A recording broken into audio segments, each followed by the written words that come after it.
Assalamualaikum warahmatullahi wabarakatuh. Perkenalkan, nama saya Fajar Dwi Permana dengan NIM 220965, Prodi Manajemen RA2, dengan dosen Ade Faisal Mabtuhi SEMM, Universitas Primagraha.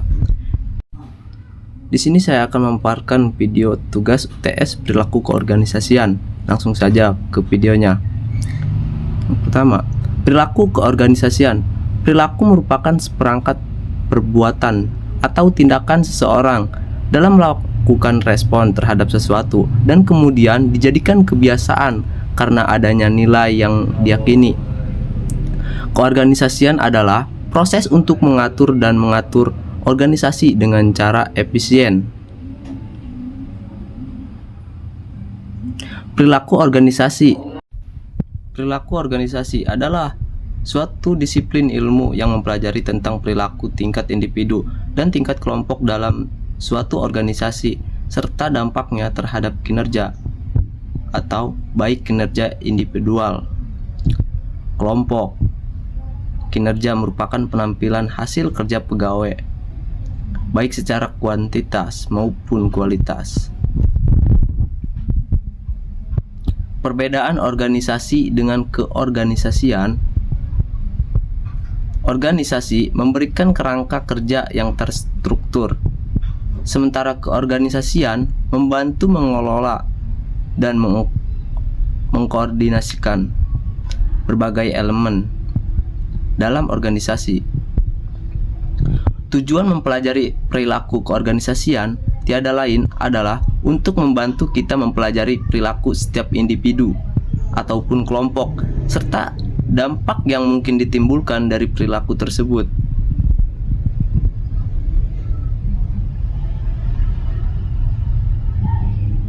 Faktor yang mempengaruhi perilaku keorganisasian: SDM, struktur, teknologi, dan lingkungan.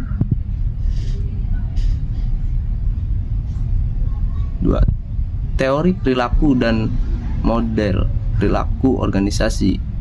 Teori perilaku adalah salah satu pendekatan dalam ilmu psikologi yang berfokus pada studi tentang bagaimana perilaku manusia terbentuk, dipelajari, dan diubah. Teori ini menawarkan wawasan mendalam tentang faktor-faktor yang mempengaruhi perilaku individu, mulai dari pengaruh lingkungan hingga proses kognitif.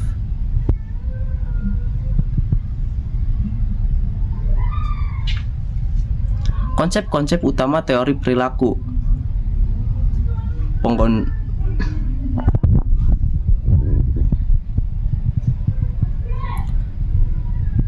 Konsep-konsep utama teori perilaku: pengkondisian klasik, pengkondisian operan, model pembelajaran, teori motivasi, aplikasi teori perilaku.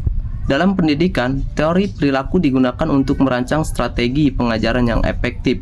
Dalam kesehatan, dalam bidang kesehatan, teori perilaku digunakan untuk memahami dan mengubah perilaku yang berhubungan dengan kesehatan.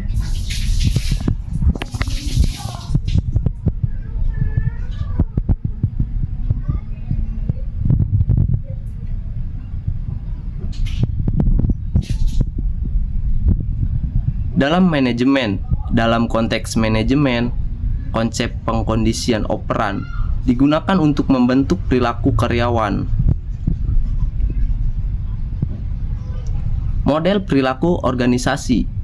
Model perilaku organisasi adalah kerangka kerja yang digunakan untuk memahami dan menganalisis perilaku individu, kelompok, dan struktur dalam konteks organisasi. Dengan pemahaman yang baik tentang model-model ini, organisasi dapat meningkatkan kerja, kepuasan kerja, dan mencapai tujuan mereka.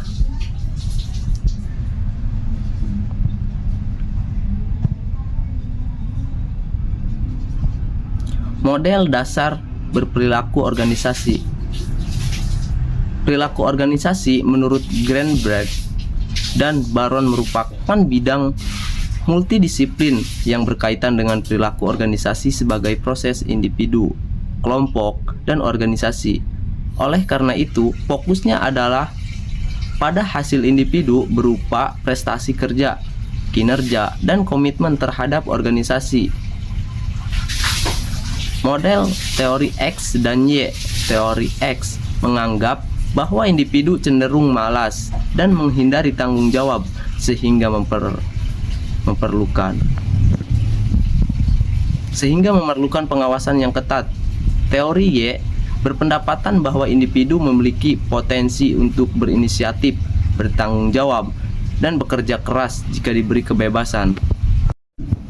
Teori Y berpendapatan bahwa individu memiliki potensi intrinsik untuk bekerja keras dan mencapai tujuan organisasi jika diberi kesempatan dan motivasi yang tepat. Teori hierarki kebutuhan atau Abraham Maslow menyatakan bahwa kebutuhan individu diurutkan dalam hierarki yang berjenjang, dimulai dari kebutuhan fisik dan keamanan hingga kebutuhan sosial, penghargaan, dan aktualisasi diri. Teori keadilan organisasional atau Stacey Adams menekankan pentingnya persepsi karyawan terhadap keadilan dalam distribusi imbalan dan sumber daya di tempat kerja dan dampaknya terhadap motivasi dan kinerja. Jenis-jenis perilaku individu. Perilaku karyawan produktif merupakan tindakan dan sikap yang mendukung pencapaian tujuan organisasi, termasuk produktivitas tinggi, kolaborasi yang lebih baik dengan rekan kerja, dan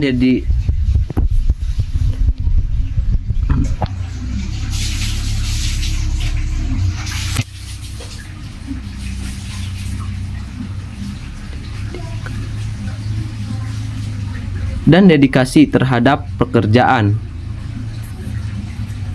Perilaku kontraproduktif merujuk pada tindakan yang dapat menghambat kinerja organisasi atau menyebabkan kerugian. Contohnya termasuk absensi yang tinggi, konflik antar karyawan, dan penyalahgunaan sumber daya. Perilaku OCB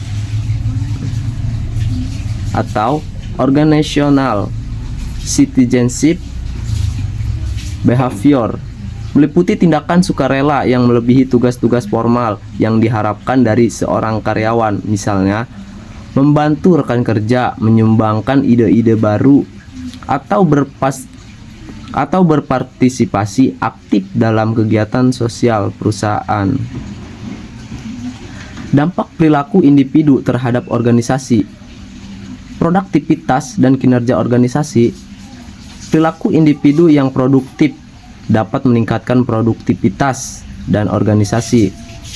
Sebaliknya, perilaku kontraproduktif dapat menghambat pencapaian tujuan organisasi dan mengurangi efisiensi.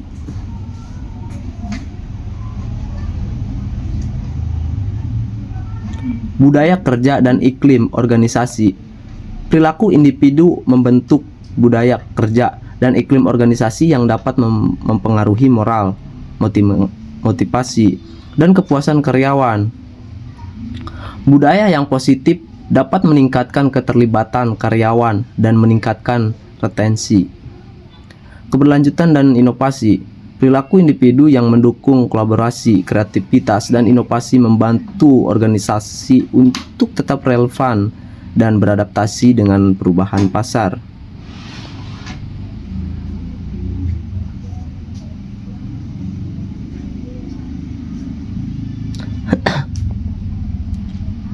Karyawan yang merasa didukung dan dihargai cenderung lebih kontribusi pada inovasi organisasi.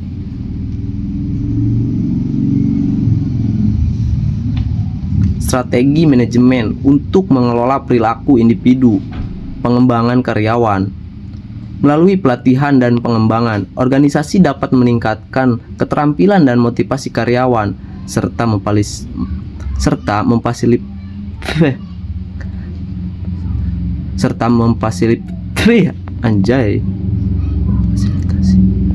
memfasilitasi pertumbuhan karir yang berkelanjutan. Pengelolaan konflik, mengidentifikasi dan menyelesaikan konflik dengan cara yang konstruktif dapat